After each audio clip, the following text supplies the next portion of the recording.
વડોદરાના વાઘોડિયાના ગામોને એલર્ટ કરી દેવાયા, જ્યાં પંચમહાલના દેવ ડેમના 4 દરવાજા ખોલા હતા તેમને એલર્ટ કરાયા છે। દેવ ડેમના 4 દરવાજા ખોલી પાણી દેવ નદીમાં છોડી દેવાયું છે।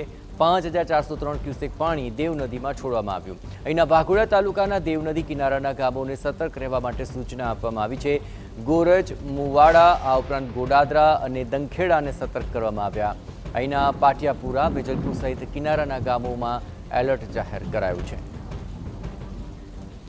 આ ડેમની અંદર ભારે માત્રામાં પાણીની આવક નોંધાતા તેના 4 દરવાજા ખોલવામાં આવ્યા છે અને દેવ નદી કિનારાના ગામોને તેને કારણે સતર્ક રહેવા માટે સૂચના આપવામાં આવી છે।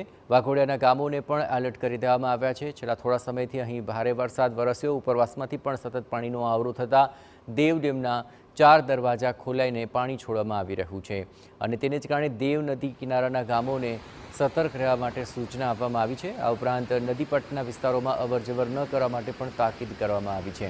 આપને ખ્યાલ છે તે મુજબ ચોમાસું બરાબર જામી ચૂક્યું છે અને હાલ ઉપરવાસમાં પણ ભારે વરસાદ વરસ્યો છે। સાર્વત્રિક વરસાદને કારણે ઠેર ઠેર જળભરાવની પરિસ્થિતિ સર્જાય છે। હવે તબક્કે દેવ નદી કિનારાના ગામોને પણ સતર્ક રહેવા સૂચના અપાઈ છે।